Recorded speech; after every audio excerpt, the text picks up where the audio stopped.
Ingatlah hari ini sebagai aib yang tidak akan pernah kalian lupakan. Warga bersorak kembali. Suara mereka bergemuruh mengiringi kejatuhan para oknum yang selama ini merasa kebal hukum. Suasana jalanan berubah menjadi gegap gempita. Sorak-sorai warga menggema seakan lega melihat keadilan benar-benar ditegakkan di depan mata mereka. Kamera ponsel terus mengabadikan momen itu, dan dalam hitungan menit, rekaman kejadian sudah tersebar luas ke berbagai platform media sosial. Siang itu bukan lagi sekedar razia, tapi sejarah kecil tentang keberanian seorang wanita. Kapten Kirana melangkah maju berdiri di titik paling depan. Angin siang yang panas meniup helai rambutnya, namun tatapannya tetap tegas. Ia mengangkat tangan, memberi isyarat agar kerumunan tenang. Perlahan sorakan mereda, berganti dengan hening yang penuh wibawa. Semua orang menunggu kata-kata yang akan ia ucapkan. Rakyat berhak dilindungi, bukan ditindas. Suaranya lantang, jelas, menusuk hati siapapun yang mendengarnya. Seragam bukan tameng untuk berbuat semena-mena. Seragam adalah janji, janji untuk mengabdi kepada negara dan rakyat. Siapapun yang mengkhianati janji itu akan berhadapan dengan hukum. Warga bertepuk tangan keras, beberapa bahkan menitikan air mata. Seorang ibu paruh baya berteriak, "Terima kasih, Nah, akhirnya ada yang berani membela kami." Ucapan itu membuat suasana semakin haru. Kapten Kirana mengangguk pelan, matanya sempat berkaca-kaca. Namun ia segera kembali menegaskan wibawanya. Komandan militer yang mendampinginya menatap Kapten Kirana dengan bangga.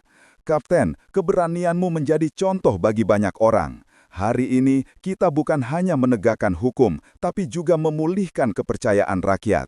Ucapan itu disambut tepuk tangan serentak, semakin menggetarkan suasana. Mobil hitam milik Kapten Kirana masih terparkir di pinggir jalan, menjadi saksi bisu drama besar yang baru saja terjadi. Ia melangkah kembali ke mobilnya, membuka pintu dengan tenang. Namun sebelum masuk, ia kembali menatap kerumunan, lalu berkata lirih tapi tegas, "Jangan pernah takut melawan ketidakadilan, karena itu berarti ikut membiarkan." Kerumunan kembali bersorak, suara mereka menggema memenuhi udara siang yang terik. Semua orang merasa menyaksikan sesuatu yang jarang terjadi. Oknum berseragam diadili langsung di hadapan rakyat. Hari itu, keberanian seorang wanita mengubah wajah jalanan yang panas menjadi panggung kebenaran. Mobil hitam itu akhirnya melaju perlahan, meninggalkan lokasi dengan elegan. Warga menatapnya pergi dengan hormat. Sementara rekaman kejadian itu terus menyebar, menjadi bukti bahwa keadilan masih bisa ditegakkan. Di balik penampilannya yang sederhana, Kapten Kirana telah menunjukkan pada dunia bahwa keadilan bisa datang dari sosok yang tidak terduga. Bribtu Dimas masih berdiri dengan dada membusung. Tongkat kayu di tangannya, ia ketuk-ketukkan ke aspal. Namun, semakin lama ia menatap wajah Pak Sastro, semakin ia merasakan ada sesuatu yang tidak wajar. Sorot mata tua itu berbeda, bukan sorot mata seorang tukang becak biasa. Ada ketegasan, ada keberanian, bahkan ada aura perintah yang tak bisa dijelaskan. "Pak Tua, jangan menatap saya seperti itu. Kau kira siapa dirimu?" Suara Dimas bergetar sedikit meskipun ia berusaha tetap bersikap keras di hadapan kerumunan. Pak Sastro terdiam sejenak. Ia menarik napas panjang lalu berkata dengan suara dalam, tegas namun tetap tenang.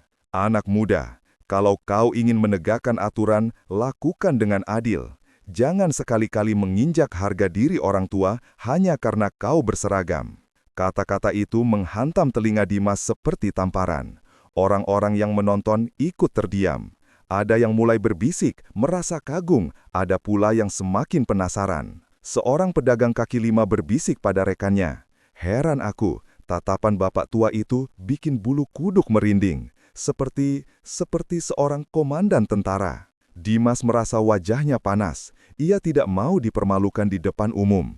Ia melangkah maju menuding Pak Sastro dengan kasar. "Jangan banyak bicara. Sekarang ikut saya ke kantor polisi, atau kau mau saya borgol di sini juga bisa." Kerumunan makin riuh.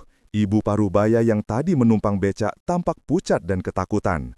"Pak, sudahlah, ayo kita pergi saja, jangan dilawan," bisiknya pelan. Namun, Pak Sastro tidak bergeming. Ia berdiri tegak. Kedua tangannya menggenggam stang becaknya dengan kuat.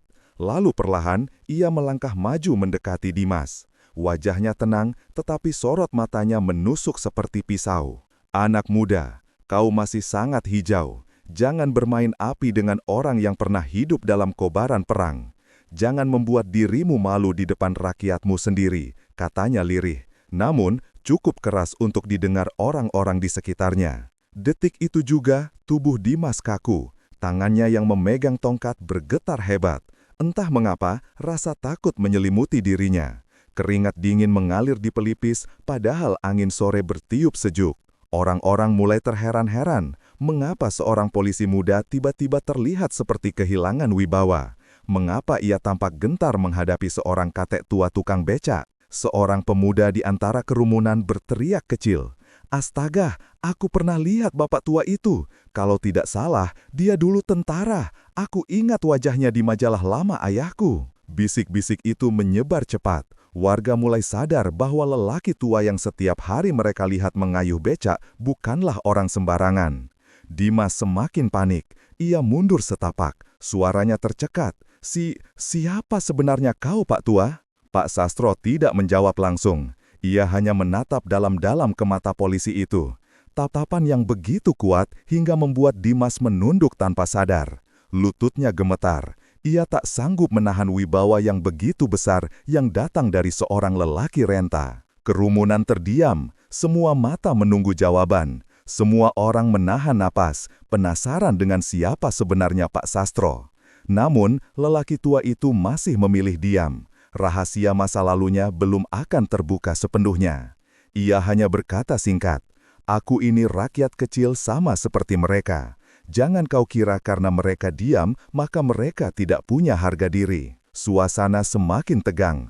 Orang-orang yang menonton semakin terpaku, menunggu apa yang akan terjadi selanjutnya. Dan sore itu, di alun-alun kecil, cerita besar mulai terungkap perlahan. Kerumunan di alun-alun semakin padat. Pedagang yang tadinya sibuk melayani pembeli kini menghentikan aktivitasnya. Beberapa pengendara motor yang terjebak lampu merah bahkan ikut mematikan mesin dan menonton. Suasana berubah menjadi sebuah tontonan mendebarkan. Bribtu Dimas mencoba menguatkan dirinya. Ia melirik kanan dan kiri, merasa harga dirinya dipertaruhkan. Polisi muda itu menarik napas panjang lalu membentak lagi. "Kau pikir dengan bicara begitu orang akan membelamu? Aku yang bertugas di sini. Aku yang berhak menentukan apa yang salah dan benar di jalanan ini." Namun, ucapannya justru terdengar kosong. Orang-orang tidak lagi melihat wibawa seorang aparat, melainkan kegugupan seorang anak muda yang sedang kehilangan kendali. Pak Sastro tidak bereaksi berlebihan. Ia hanya menghela napas lalu menoleh pada kerumunan. Tatapannya tenang, wajahnya datar, namun matanya berkilat tajam. Suasana hening, seakan semua orang menunggu kata-kata darinya. Anak-anak muda sekarang banyak yang lupa. Menjadi penegak hukum itu bukan berarti boleh semena-mena. Aturan dibuat untuk melindungi rakyat, bukan untuk menakut-nakuti mereka. Suara Pak Sastro terdengar dalam, bergema jelas hingga ke telinga orang-orang yang berdiri paling belakang. Bisik-bisik kembali menyebar di antara penonton. Seorang lelaki tua di antara kerumunan mengenakan kopiah lusuh menatap Pak Sastro dengan mata melebar. Ia bergumam lirih, "Astagfirullah, aku kenal wajah itu. Dulu dia Jenderal Sastro Adiwibowo. Aku pernah lihat fotonya ketika beliau memimpin pasukan di perbatasan." Perkataan itu terdengar oleh beberapa orang di sekitarnya, seperti percikan api yang menjalar cepat. Kabar itu pun menyebar di tengah kerumunan. Satu demi satu, orang mulai berbisik dengan nada terkejut. "Jenderal? Tidak mungkin, masa iya tukang becak itu seorang jenderal? Aku pernah dengar nama itu dari kakekku, katanya beliau salah satu komandan yang disegani." Bribtu Dimas merasakan sesuatu yang aneh. Jantungnya berdebar lebih kencang. Ia melirik pada kerumunan yang kini menatap Pak Sastro dengan kagum bercampur takut. Dimas berusaha menepis rasa gentar yang semakin menekan dadanya. "Cukup, jangan bikin keributan di sini. Kalau benar kau dulu tentara, itu sudah masa lalu. Sekarang kau hanya tukang becak. kata Dimas setengah berteriak, seakan ingin meyakinkan dirinya sendiri. Pak Sastro tersenyum tipis, senyum yang membuat bulu kuduk berdiri. Ia tidak marah, tidak tersinggung, namun justru itulah yang membuat suasananya semakin menekan. Yah, sekarang aku hanya tukang becak dan aku bangga dengan itu. Tapi ingat anak muda, meski aku sudah menanggalkan seragamku, darah seorang prajurit tidak akan pernah hilang dari tubuhku. Kata-kata itu meluncur bagai petir. Suasana mendadak hening kembali. Bribtu Dimas yang merasa terpojok mulai kehilangan kendali. Ia mengangkat tongkatnya tinggi-tinggi hendak menakut-nakuti Pak Sastro. Kalau begitu, aku akan buktikan siapa yang berkuasa di sini. Kerumunan berteriak kaget. Beberapa orang berusaha maju, namun berhenti karena takut situasi makin kacau. Ibu Paruhbaya yang tadi penumpang becak menutup mulutnya dengan tangan, hampir menangis. Namun, Pak Sastro tidak bergeming. Tubuhnya tetap tegak. Matanya menatap lurus ke arah tongkat yang hendak diturunkan itu. Wibawanya seolah mencengkram udara, membuat langkah Dimas tiba-tiba ragu. Tongkat itu berhenti di udara. Tangan Dimas gemetar, wajahnya pucat, peluh dingin membasahi pelipisnya. Semua orang menahan nafas. Saat itulah, tanpa disadari banyak orang, sebuah rahasia besar mulai menguap. Ada yang melihat tanda kecil di lengan Pak Sastro ketika bajunya tersingkap. Sebuah bekas luka panjang, bekas perang lama yang hanya dimiliki prajurit sejati. Bisikan makin ramai, rasa penasaran makin membuncah. Siapakah sebenarnya lelaki tua ini? Dan mengapa bahkan seorang polisi muda bisa kehilangan keberanian di hadapannya? Tongkat kayu di tangan Bribtu Dimas masih menggantung di udara. Nafasnya memburu, matanya gelisah. Namun, gengsi membuatnya enggan menurunkan tangan. Kerumunan semakin menahan nafas, menunggu apa yang akan terjadi. Saat itu, angin sore berhembus cukup kencang. Lengan kemeja Pak Sastro yang longgar tersingkap, memperlihatkan bekas luka panjang yang melintang dari siku hingga mendekati bahu. Bekas luka itu terlihat jelas, seakan menjadi bukti nyata bahwa lelaki tua ini pernah melewati masa yang penuh darah dan peluru. Beberapa warga yang lebih tua segera mengenali. "Itu bukan luka biasa," ucap seorang pria dengan suara bergetar. "Itu luka perang, aku pernah melihat luka seperti itu di tubuh para veteran." Bisik-bisik kembali bergema, semakin riuh dari sebelumnya. Nama Pak Sastro makin sering disebut-sebut dengan rasa takut dan takut.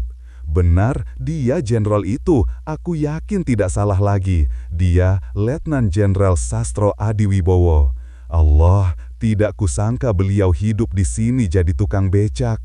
Wajah Bribtu Dimas semakin pucat, tangannya yang mengangkat tongkat makin gemetar. Hingga akhirnya tongkat itu jatuh mengenai aspal dengan suara keras. Tubuhnya mundur satu langkah, lalu dua langkah. Ia menelan ludah, mencoba menyusun keberanian yang kian terkikis. Pak Sastro menatapnya dalam-dalam. Sorot matanya begitu menusuk, membuat dada Dimas terasa sesak. "Anak muda, dalam perang, aku pernah melihat prajurit yang lebih muda darimu gugur demi bangsa ini. Jangan sekali-kali kau injak martabat rakyatmu dengan arogansi. Kau ini masih muda, tapi ingat, kuasa tanpa kebijaksanaan hanyalah kesombongan kosong." Kerumunan bersorak kecil, sebagian menahan diri karena suasana masih tegang.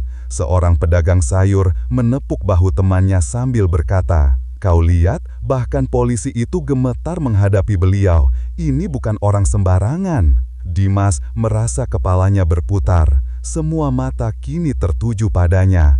Namun bukan lagi dengan hormat, melainkan dengan cibiran. Harga dirinya jatuh, namun ada sesuatu dalam dirinya yang masih melawan. "Aku tidak peduli siapa kau dulu, sekarang kau hanya tukang becak, hentikan sok berkuasa di depan rakyat," katanya dengan suara bergetar meski nada kasarnya memudar. Pak Sastro mendekat perlahan. Langkahnya tenang namun berwibawa. Setiap langkah seperti beban yang menekan dada Dimas, sampai akhirnya ia berdiri tepat di hadapan polisi muda itu. Dengar baik-baik, nak. Seorang prajurit sejati tidak pernah membanggakan pangkat atau seragamnya. Karena kehormatan sejati ada pada keberanian menjaga rakyat kecil, bukan menindas mereka. Ucap Pak Sastro pelan namun menusuk, membuat bulu kuduk siapapun yang mendengar berdiri. Suasana semakin mencekam. Kerumunan menatap tanpa berkedip. Ibu Paruhbaya yang tadi penumpang becak kini meneteskan air mata, terharu sekaligus kagum. Dimas tidak sanggup lagi menatap wajah tua itu. Dengan perlahan, lututnya mulai melemah. Tubuhnya bergetar dan tanpa sadar ia menunduk dalam-dalam. Sebuah pemandangan mengejutkan bagi semua orang. Seorang polisi muda bertekuk lutut di hadapan seorang tukang becak. Jeritan kecil terdengar dari arah kerumunan. Astaga, dia benar-benar bersujud di depan Pak Sastro. Saat itu, rahasia besar yang selama ini tersembunyi hampir sepenuhnya terbuka. Orang-orang yakin lelaki tua ini bukanlah orang biasa, dan cerita besar tentang siapa sebenarnya dirinya akan segera mencuat, meski Pak Sastro masih berusaha menahannya. Kerumunan di alun-alun semakin gaduh. Orang-orang berbisik dengan wajah tegang dan penasaran. Beberapa bahkan sudah mulai merekam kejadian itu dengan ponsel mereka. Sosok tukang becak tua yang selama ini mereka anggap biasa-biasa saja, kini berdiri tegak dengan wibawa yang membuat seorang polisi muda bertekuk lutut. Seorang pria berusia sekitar 50 tahun maju sedikit dari kerumunan. Wajahnya pucat, matanya berbinar penuh rasa kaget. Ia menatap Pak Sastro dengan tatapan tak percaya. Allah, tidak salah lagi. Aku ingat betul dulu di televisi aku pernah lihat beliau memberi arahan saat operasi militer. Itu Jenderal Sastro Adiwibowo, tidak mungkin aku salah. Kalimat itu membuat bisik-bisik berubah menjadi riuh rendah. Nama yang selama ini hanya mereka dengar dalam sejarah atau cerita orang tua, kini disebut langsung di depan mata mereka. Jenderal, yang benar saja, masa iya tukang becak itu jenderal? Kalau memang benar, kenapa beliau ada di sini? Pak Sastro masih berdiri tegak. Wajahnya tenang, meski tatapan semua orang kini penuh tanya. Ia menunduk sebentar lalu menghela napas panjang. Ada beban berat dalam suaranya ketika ia akhirnya berkata, "Aku sudah lama meninggalkan itu semua. Aku hanya ingin hidup sederhana. Jangan panggil aku dengan pangkat yang sudah kutanggalkan. Aku hanya Sastro, tukang becak yang mencari rezeki halal." Namun, kata-kata itu justru semakin menambah rasa penasaran. Kerumunan makin ramai, saling berbisik, saling bertanya. Bahkan sebagian mulai menyebutkan kisah-kisah lama yang mereka dengar dari keluarga mereka.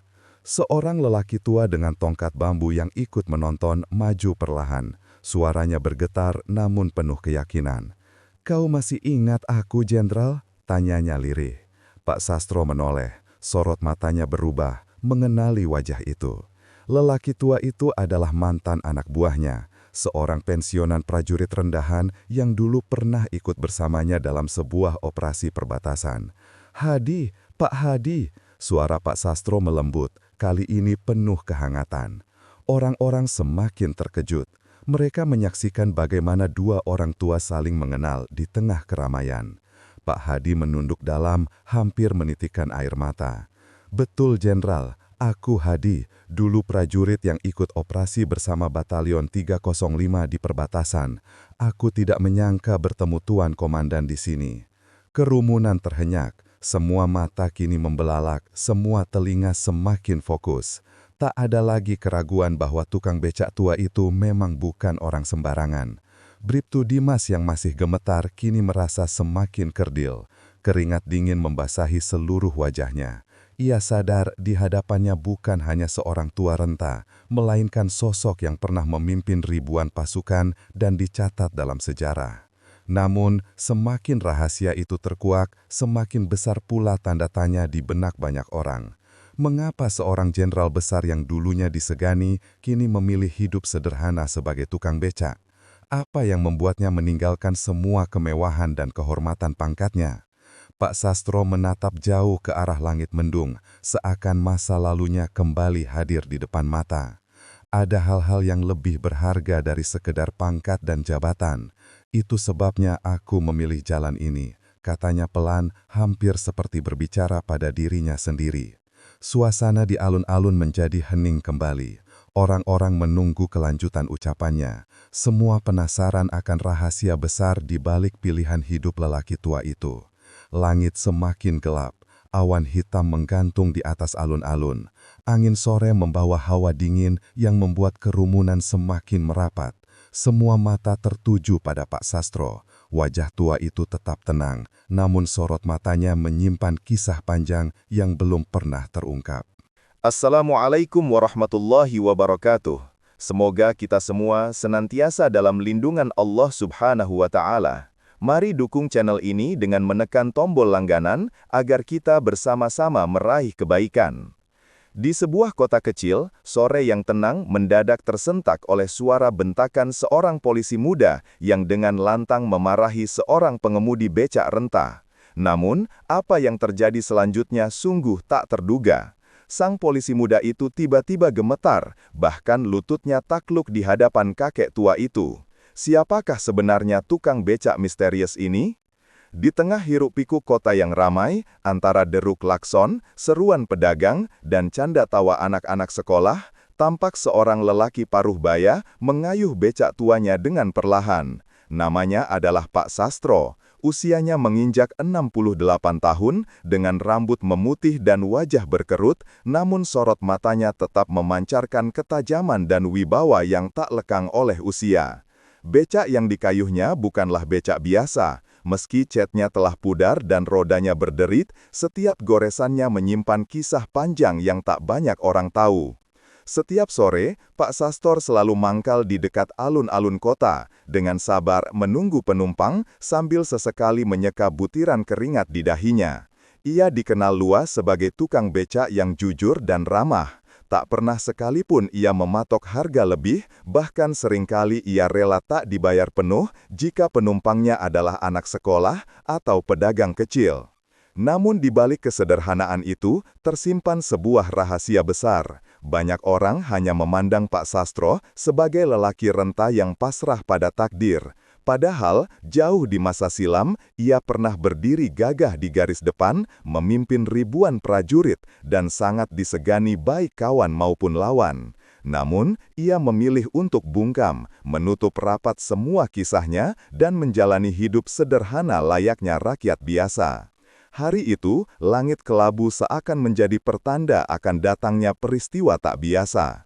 Angin bertiup kencang, menerbangkan dedaunan kering yang berputar-putar di jalanan. Dari kejauhan, terdengar siulan peluit polisi yang tengah mengatur lalu lintas di perempatan dekat alun-alun.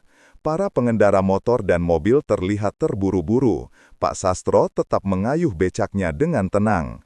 Penumpangnya adalah seorang ibu paruh baya yang membawa banyak belanjaan. Becak itu melintas perlahan di jalur yang sebenarnya terlarang. Pak Sastro tidak sengaja, sebab jalur itu biasanya ia lewati setiap hari tanpa masalah.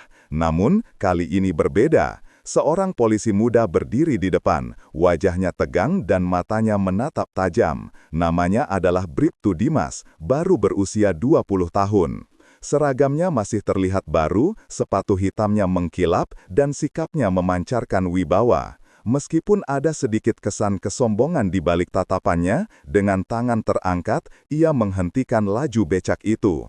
"Hei Pak Tua, kau tidak melihat rambu larangan lewat sini? Kau melanggar aturan." Suaranya yang lantang membuat orang-orang di sekitar menoleh. Pak Sastro menghentikan becaknya, menundukkan kepala, lalu menjawab dengan suara tenang. "Maaf nak, saya tidak bermaksud melanggar, saya hanya lewat seperti biasanya." Namun, jawaban itu justru membuat Bribtu Dimas semakin jengkel. "Jangan banyak alasan, aturan tetaplah aturan. Kalau semua seenaknya, bagaimana kota ini bisa tertib?" katanya sambil mengetuk-ngetukkan tongkat kayu di tangannya. Ibu penumpang yang ada di becak itu mulai cemas. Ia turun dengan wajah panik. "Pak polisi, tolonglah jangan marah-marah. Kami hanya ingin pulang," bisiknya lirih. Tapi Dimas tak menggubris. Ia melangkah lebih dekat, matanya menatap penuh amarah ke arah Pak Sastro. Kalau kau bandel, becakmu bisa kusita, atau kau mau ikut saya ke kantor polisi sekarang? Orang-orang mulai berkumpul, mulai dari pedagang, pengendara motor, hingga anak-anak kecil. Mereka menonton dengan rasa penasaran. Mereka menyaksikan bagaimana seorang polisi muda membentak seorang pengemudi becak tua. Ada yang berbisik-bisik, ada yang menahan napas, menanti apa yang akan terjadi selanjutnya. Pak Sastro menghela napas panjang. Tatapannya berubah, tak lagi sekadar tatapan seorang kakek renta. Sorot matanya kini tajam, dingin, dan penuh wibawa. Dengan perlahan, ia berdiri dari becaknya. Tubuhnya tegak meski sudah berusia lanjut. Ia menatap lurus ke arah polisi muda itu. Suasana mendadak hening, angin berhenti berembus. Orang-orang yang tadinya gaduh, kini seolah membeku. Bribtu Dimas yang tadinya begitu percaya diri, tiba-tiba merasakan sesuatu yang aneh. Jantungnya berdebar lebih cepat, tangannya sedikit gemetar. Belum ada yang tahu apa yang sebenarnya sedang terjadi. Namun, satu hal pasti, sore itu akan menjadi awal dari sebuah kejadian besar yang takkan pernah dilupakan oleh penduduk kota kecil itu. Bribtu Dimas yang masih berlutut terlonjak kaget. Wajahnya semakin pucat pasi, tak berani menatap ke arah atasannya. Tangannya gemetar hebat. Ia sadar betapa besar kesalahan yang baru saja ia perbuat. Pak Sastro hanya menatap Bayu dengan tenang. Senyum tipis muncul di bibirnya, lalu ia mengeleng perlahan. "Jangan panggil aku jenderal lagi, Bayu. Itu masa lalu. Aku sudah lama meninggalkan semua itu." Namun Bayu tetap menunduk penuh hormat. "Maafkan saya, jenderal. Bagi kami, Bapak tetaplah panutan. Saya masih ingat waktu saya di Akademi Kepolisian, nama Bapak selalu disebut dalam pelajaran strategi.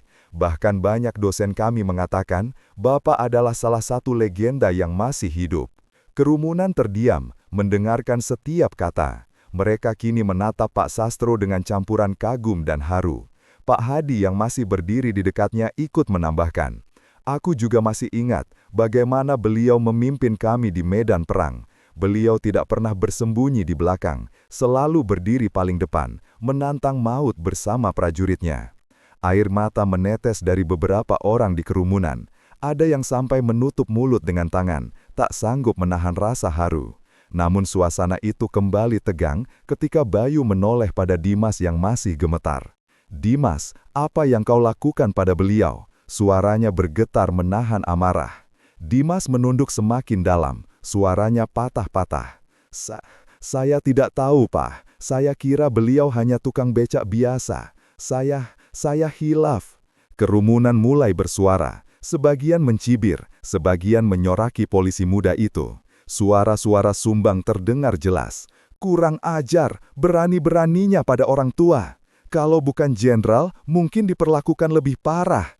Pak Sastro mengangkat tangannya, memberi isyarat agar semua tenang. Suaranya tetap lembut, namun penuh wibawa. "Sudah, jangan salahkan dia terus. Anak muda memang sering terbawa emosi. Yang penting, ia belajar dari kesalahannya."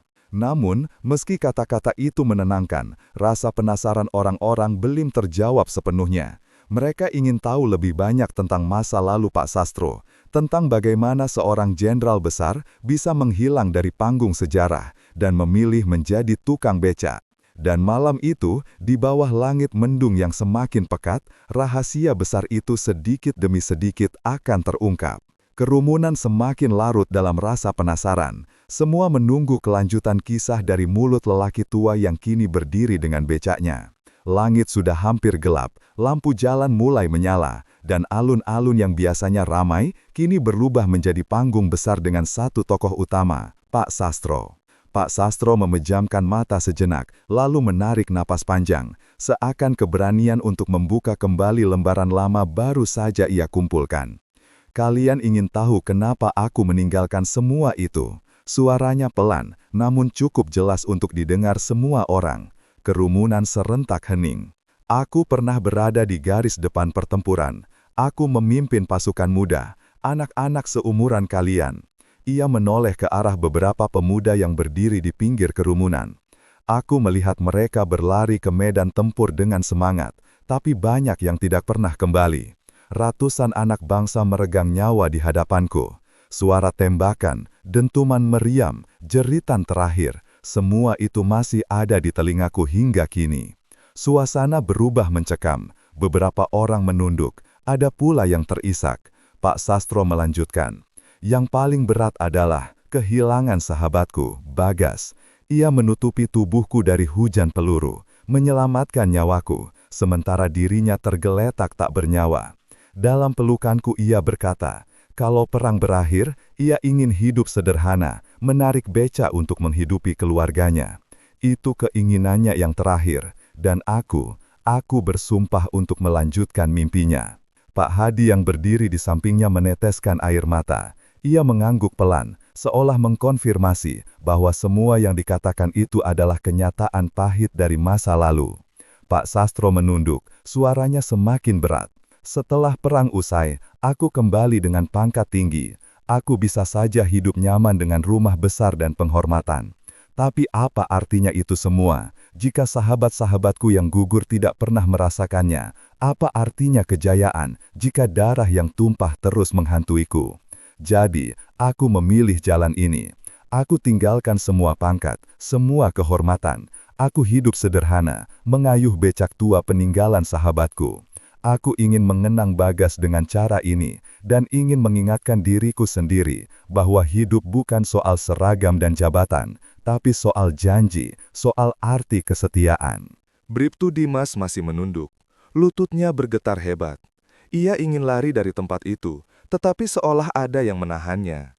Malu, bercampur takut, membuatnya tak berdaya. Pak Hadi, mantan prajurit tua yang berdiri di samping Pak Sastro, menatap penuh hormat. "Jenderal, izinkan saya bercerita pada mereka, agar tahu siapa sebenarnya yang ada di hadapan mereka," katanya dengan suara serak.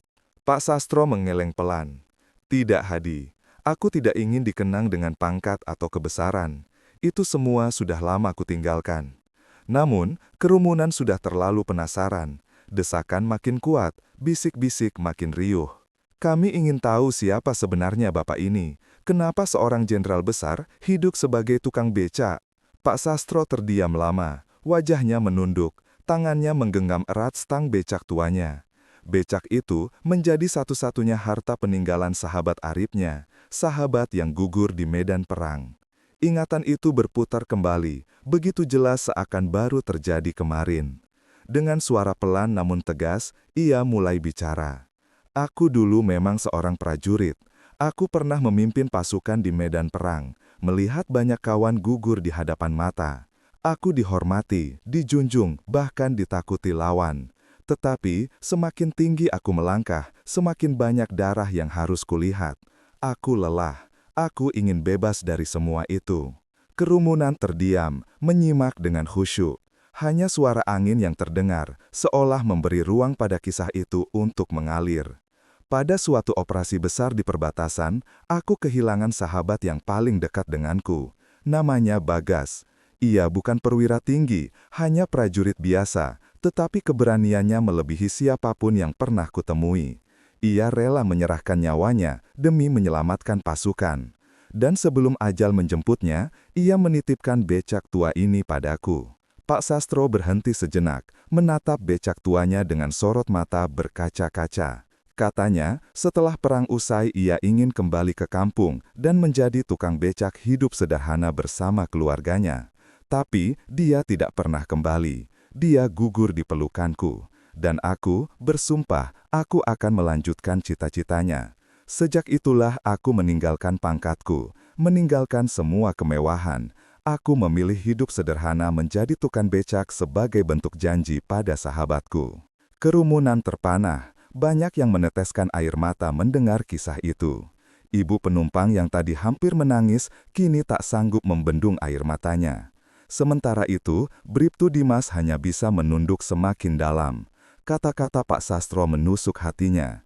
Ia merasa dirinya begitu kecil, begitu hina dengan kesombongannya. Namun, sebelum suasana itu berubah menjadi haru, suara sirene mendadak terdengar mendekat. Sebuah mobil patroli polisi berhenti di pinggir alun-alun. Dari dalamnya, keluar seorang perwira polisi berpangkat lebih tinggi. Wajahnya tegas, namun penuh rasa hormat. Kerumunan menegang kembali. Semua bertanya-tanya apa yang akan terjadi selanjutnya dan bagaimana reaksi para aparat ketika tahu siapa sebenarnya lelaki tua yang mereka hadapi ini. Sirene mobil patroli masih terdengar samar saat berhenti di tepi alun-alun. Suasana yang tadinya hening penuh haru mendadak berubah menjadi tegang. Semua mata kini beralih ke arah mobil yang baru datang. Dari dalam mobil, seorang perwira polisi turun dengan langkah mantap. Usianya sekitar 45 tahun. Posturnya tegap, seragamnya rapi, wajahnya keras, namun sorot matanya berwibawa. Namanya adalah Komisaris Besar Bayu. Dialah atasan Bribtu Dimas. Kerumunan segera memberi jalan. Semua menanti apa yang akan terjadi ketika sang perwira melihat seorang tukang becak tua berdiri tegak di hadapan bawahannya yang sudah bertekuk lutut. Kerumunan tegang kembali. Semua mata kini beralih ke arah mobil yang baru datang. Dari dalam mobil, seorang perwira polisi turun dengan langkah mantap. Usianya sekitar 45 tahun. Posturnya tegap, seragamnya rapi, wajahnya keras, namun sorot matanya berwibawa. Namanya adalah Komisaris Besar Bayu. Dialah atasan Bribtu Dimas. Kerumunan segera memberi jalan. Semua menanti apa yang akan terjadi ketika sang perwira melihat seorang tukang becak tua berdiri tegak di hadapan bawahannya yang sudah bertekuk lutut. Komisaris Besar Bayu melangkah maju, matanya menyapu kerumunan lalu berhenti menatap Pak Sastro. Seketika wajahnya berubah, ia terdiam. Tubuhnya kaku, matanya melebar, seakan tak percaya dengan apa yang dilihatnya. Allah, gumamnya lirih, namun cukup terdengar oleh orang-orang di sekitar. Beliau ini, tanpa menunggu, Komisaris Besar Bayu segera berdiri tegak lalu memberi hormat penuh di hadapan Pak Sastro. Hormat saya, Jenderal Sastro Adi Wibowo. Suaranya bergetar namun jelas terdengar. Kerumunan sontak gaduh, bisik-bisik berubah menjadi teriakan kecil. Semua orang kini benar-benar yakin bahwa tukang becak tua itu bukan orang sembarangan. Seorang perwira polisi berpangkat komisaris besar saja memberi hormat, menegaskan kebenaran semua desas-desus. Sirene mobil patroli masih terdengar samar saat berhenti di tepi alun-alun. Suasana yang tadinya hening penuh haru mendadak berubah menjadi tegang. Semua mata kini beralih ke arah mobil yang baru datang. Dari dalam mobil, seorang perwira polisi turun dengan langkah mantap. Usianya sekitar 45 tahun, posturnya tegap, seragamnya rapi, wajahnya keras, namun sorot matanya berwibawa. Namanya adalah Komisaris Besar Bayu. Dialah atasan Bribtu Dimas. Kerumunan segera memberi jalan. Semua menanti apa yang akan terjadi ketika sang perwira melihat seorang tukang becak tua berdiri tegak di hadapan bawahannya yang sudah bertekuk lutut. Komisaris Besar Bayu melangkah maju, matanya menyapu kerumunan lalu berhenti menatap Pak Sastro. Seketika wajahnya berubah, ia terdiam. Tubuhnya kaku, matanya melebar, seakan tak percaya dengan apa yang dilihatnya. Allah, gumamnya lirih, namun cukup terdengar oleh orang-orang di sekitar. Beliau ini, tanpa menunggu, Komisaris Besar Bayu segera berdiri tegak lalu memberi hormat penuh di hadapan Pak Sastro. Hormat saya, Jenderal Sastro Adi Wibowo. Suaranya bergetar namun jelas terdengar. Kerumunan sontak gaduh, bisik-bisik berubah menjadi teriakan kecil. Semua orang kini benar-benar yakin bahwa tukang becak tua itu bukan orang sembarangan. Seorang perwira polisi berpangkat komisaris besar saja memberi hormat, menegaskan kebenaran semua desas-desus. Dan malam itu, cerita tentang tukang becak yang membuat polisi bertekuk lutut, lalu menghadapi preman dengan keberanian luar biasa, menjadi kisah yang akan hidup selamanya di hati orang-orang kota kecil itu. Dari kisah ini, kita belajar bahwa kehormatan sejati tidak terletak pada pangkat, jabatan, atau seragam, melainkan pada ketulusan hati dalam menjaga martabat dan menolong sesama. Allah Subhanahu wa Ta'ala berfirman dalam Al-Quran Surat Al-Hujurat ayat 13, "Sesungguhnya, orang yang paling mulia di antara kamu di sisi Allah ialah orang yang paling bertakwa." Kisah ini hanyalah fiktif, disusun menyerupai nyata agar kita bisa mengambil pelajaran berharga darinya. Semoga kisah ini mengingatkan kita untuk selalu rendah hati, menjauhi kesombongan, dan berbuat baik kepada siapapun tanpa memandang kedudukan. Terima kasih telah menyimak cerita ini sampai akhir. Jika kalian senang dengan kisah ini, silahkan tekan tombol like, tulis komentar untuk berbagi pendapat, dan jangan lupa subscribe ke Fakta Tersembunyi ID agar tidak ketinggalan cerita penuh hikmah berikutnya. Terdengar isak tangis dari beberapa orang. Ibu paruh baya yang tadi penumpang becak menangis terseduh, menutupi wajahnya dengan kerudung. Pemuda-pemuda yang tadinya hanya menonton, kini menunduk dalam-dalam, malu pada dirinya sendiri. Komisaris Besar Bayu menatap Pak Sastro dengan hormat, matanya berkaca-kaca. Bapak tidak hanya seorang jenderal, Bapak adalah simbol pengorbanan. Kami yang masih bertugas seharusnya belajar dari Bapak. Bribtu Dimas, yang sejak tadi hanya bisa menunduk, kini tak mampu menahan air matanya. Dengan suara bergetar, ia berkata, "Maafkan saya, Pak. Saya terlalu arogan. Saya lupa bahwa di balik seragam ini, tugas saya bukan berkuasa, tapi melindungi." Pak Sastro menoleh lalu menepuk bahu Dimas perlahan. "Bangkitlah, nak. Kau masih muda. Kesalahanmu hari ini bisa menjadi pelajaran berharga untuk esok. Jangan pernah ulangi lagi. Jadilah aparat yang dicintai rakyat, bukan ditakuti." Kerumunan mengangguk-angguk, setuju dengan nasihat itu. Namun, sebelum suasana berubah menjadi lega, suara keras terdengar dari ujung alun-alun. Beberapa pria berpakaian preman mendekat dengan langkah tergesa. Wajah mereka keras, tatapan mereka penuh ancaman. Seorang pedagang berbisik dengan panik, "Itu preman-preman pasar, mereka sering memeras tukang becak di sini. Apa yang mereka mau kali ini?" Kerumunan kembali tegang, semua mata beralih pada kelompok pria itu. Mereka berjalan lurus ke arah Pak Sastro dan Dimas, dan sekali lagi suasana yang tadinya haru berubah menjadi mencekam. Kerumunan yang tadinya larut dalam keharuan kini berubah tegang. Dari arah pasar, 6 orang pria berpakaian preman mendekat dengan langkah kasar. Wajah mereka keras, mata mereka liar, dan di tangan salah satunya tampak sebilah besi panjang. Mereka dikenal warga sebagai preman pasar yang sering meresahkan, memeras pedagang, bahkan tidak segan menyakiti tukang becak yang menolak memberi uang. "Wah, ramai juga di sini," kata salah satu dari mereka sambil tertawa kasar. "Apa ini, tukang becak tua bikin keributan sama polisi?" Kerumunan terdiam, banyak yang bergidik ngeri. Preman-preman itu terkenal kejam, tidak sedikit orang yang pernah menjadi korban kekerasan mereka.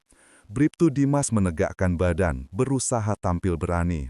Meski hatinya masih gentar, namun salah satu preman justru menunjuk ke arahnya sambil tertawa sinis. "Kau polisi baru ya? Jangan sok jagoan di sini. Wilayah ini milik kami. Kau tak berhak campur urusan kami." Komisaris Besar Bayu maju selangkah, wajahnya tegas. "Kalian sudah terlalu lama membuat resah warga. Hentikan semua tindakan kalian atau aku sendiri yang akan membawa kalian ke kantor." Namun, para preman itu tidak gentar sedikit pun. Mereka justru tertawa terbahak-bahak seolah mengejek wibawa kepolisian. Salah satunya meludah ke tanah.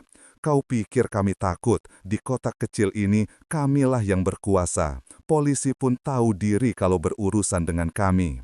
Kerumunan semakin panik, beberapa orang mundur, takut terjadi keributan. Suasana mendadak kacau. Namun, di tengah kegaduhan itu, Pak Sastro tetap berdiri tegak.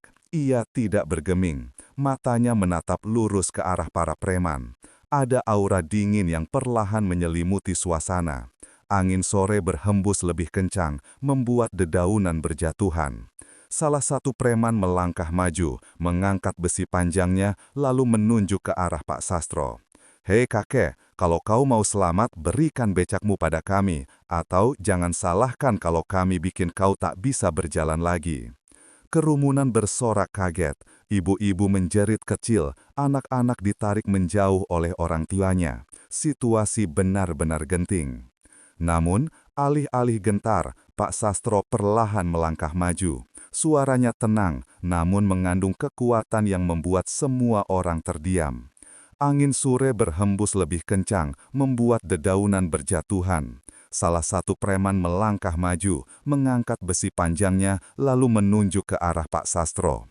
"Hei kakek, kalau kau mau selamat, berikan becakmu pada kami, atau jangan salahkan kalau kami bikin kau tak bisa berjalan lagi." Kerumunan bersorak kaget, ibu-ibu menjerit kecil, anak-anak ditarik menjauh oleh orang tuanya. Situasi benar-benar genting. Namun, alih-alih gentar, Pak Sastro perlahan melangkah maju. Suaranya tenang, namun mengandung kekuatan yang membuat semua orang terdiam. Preman-preman itu terdiam sejenak, lalu meledak tertawa. "Hahaha, kau cuma tukang becak tua, apa yang bisa kau lakukan pada kami?" Pak Hadi yang berdiri di sampingnya berbisik dengan cemas, "Jenderal, hati-hati, mereka berbahaya." Pak Sastro menoleh sebentar, lalu menggeleng. Tatapannya kembali ke arah para preman. "Aku tidak butuh senjata untuk menghadapi kalian. Aku sudah pernah menghadapi ribuan prajurit musuh dengan nyawa di ujung tanduk. Kalian hanyalah bayangan kecil dibandingkan itu." Suasana mendadak mencekam. Preman yang memegang besi berteriak marah lalu mengayunkannya ke arah Pak Sastro. Kerumunan berteriak histeris. Beberapa orang menutup mata, tak sanggup melihat apa yang akan terjadi.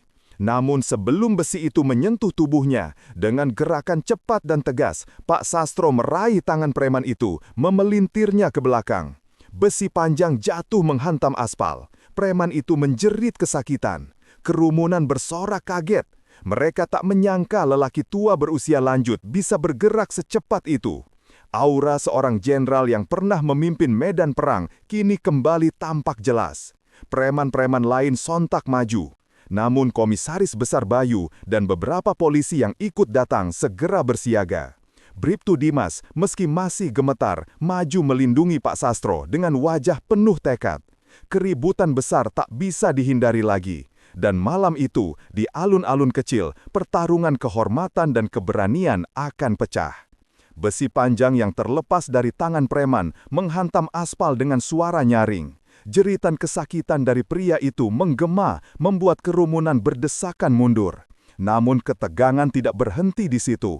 5 preman lainnya segera maju. Wajah mereka merah padam, urat di leher menegang. Tatapan mereka penuh kebencian. Komisaris Besar Bayu memberi isyarat cepat pada anak buahnya untuk bersiaga. Namun jumlah polisi yang datang tidak sebanding dengan preman-preman itu. Situasi bisa saja berakhir kacau. Pak Sastro berdiri tegak di tengah kerumunan. Sorot matanya tajam. Tubuh renta itu tiba-tiba memancarkan wibawa seorang pemimpin tempur. "Cukup!" Suaranya lantang tegas menghentikan langkah beberapa preman yang sempat ragu. "Kalau kalian masih punya hati, berhenti sekarang juga. Jangan nodai kota ini dengan kejahatan." Namun salah satu preman besar bertato di lengan justru berteriak marah. "Tutup mulutmu, kakek. Kau kira siapa kau? Berani menentang kami?" Ia meraih sebilah pisau lipat dari saku celananya dan mengarahkannya ke Pak Sastro. Kerumunan menjerit panik. Beberapa orang perempuan menutup mata, anak-anak dipeluk erat oleh orang tuanya. Suasana mencekam. Pak Sastro tidak bergeser sedikit pun, matanya menatap lurus ke arah pisau itu. "Aku pernah berhadapan dengan senjata lebih mematikan dari itu. Kalau kau ingin menikam, lakukan. Tapi ingat, darah rakyat yang tertumpah akan menjeratmu seumur hidupmu sendiri." Kata-kata itu menghantam keras, membuat si preman besar mendadak ragu. Tangannya bergetar, tatapannya goyah. Melihat kawannya bimbang, preman lain berusaha menyerang dari samping. Namun dengan refleks yang mengejutkan semua orang, Pak Sastro bergerak cepat, meraih pergelangan tangan penyerang itu, lalu menekuknya hingga ia terjatuh berlutut menahan sakit. Gerakannya tegas, efisien, khas seorang prajurit terlatih. Kerumunan bersorak kagum. "Allah, meski sudah tua, gerakannya seperti kilat," teriak seorang pria. Para preman kini benar-benar gentar. Wajah mereka yang tadinya penuh amarah berubah menjadi pucat. Mereka saling pandang, tak menyangka lelaki tua itu bukan hanya berwibawa, tapi juga masih memiliki kemampuan tempur yang luar biasa. Komisaris Besar Bayu segera memberi komando. Polisi yang datang langsung menangkap preman-preman yang mulai goyah keberaniannya. Perlawanan yang tadinya sengit mendadak mereda. Satu persatu preman berhasil dibekuk, tangan mereka diborgol di hadapan warga. Kerumunan bersorak lega. Orang-orang bertepuk tangan, beberapa bahkan berseru memuji nama Pak Sastro. Namun lelaki tua itu hanya menunduk, wajahnya tetap tenang, tanpa sedikit pun rasa bangga.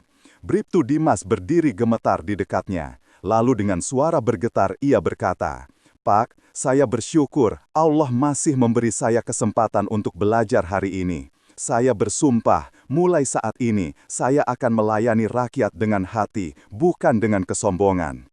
Pak Sastro menatapnya lama, lalu mengangguk. "Ingatlah nak, seragamu bukan tanda kuasa, melainkan amanah.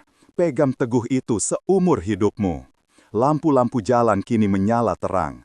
Angin malam bertiup lembut, seolah membawa pergi ketegangan yang baru saja pecah.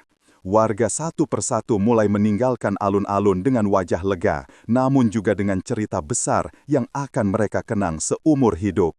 Komisaris Besar Bayu menatap Pak Sastro dengan hormat mendalam. "Bapak adalah legenda yang hidup di antara rakyat. Terima kasih karena malam ini kami semua belajar arti kehormatan yang sesungguhnya." Pak Sastro tidak menjawab, ia hanya tersenyum tipis lalu kembali menggenggal stang becak tuanya. Becak tua yang penuh kenangan, saksi bisu janji yang ia genggam pada sahabatnya yang gugur. Perlahan ia melangkah mengayuh becaknya, meninggalkan alun-alun, menyusuri jalan kota yang kini kembali tenang. Kerumunan menatap kepergiannya dalam diam. Di balik tubuh rentah yang mengayuh becak, mereka tahu tersimpan jiwa seorang jenderal besar, seorang penjaga sejati rakyat kecil.